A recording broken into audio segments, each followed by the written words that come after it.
छत्तीसगढ़ शिक्षक फेडरेशन अपन एक सूत्रीय मांग लले के राजधानी रायपुर के बूढ़ा तालाब स्थित धरना स्थल में प्रदर्शन करही और पद यात्रा निकाल के शक्ति प्रदर्शन करत मुख्यमंत्री निवास के घेराव करही। यही कड़ी में महासमुंद के पिथौरा में सहायक शिक्षक मन एकजुट होइन और मीडिया ला बताइस के छत्तीसगढ़ सरकार हमर संग में छलावा करत है। सत्ता में आए के पहली हमर मांग ला पूरा करके वादा करे रहिन, लेकिन अभी तक पूरा नहीं हुई, जेकर ले गुस्साए सहायक शिक्षक मन पिथौरा में सरकार के खिलाफ नाराबाजी करीन और राजधानी रायपुर धरना देबर रवाना हुईन। ये आंदोलन में छत्तीसगढ़ राज्य भर ले 50,000 ले ऊपर सहायक शिक्षक शामिल होए के अनुमान लगाए जाते और देखना हुई कि कब तक सरकार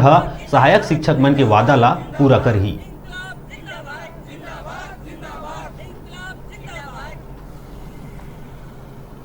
संगति दूर करवाना,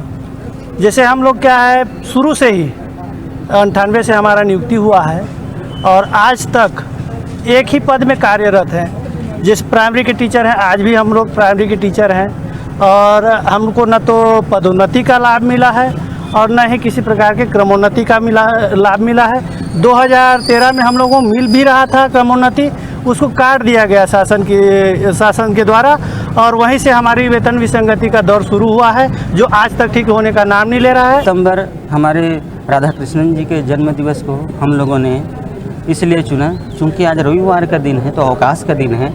और हम बच्चों की पढ़ाई को ख़राब नहीं करना चाहते। आज के दिन को इसलिए चुने हैं और सरकार को ये संदेश देना चाहते हैं कि डॉक्टर राधा कृष्णन जी ने राष्ट्रपति के पद पर रहते हुए एक शिक्षक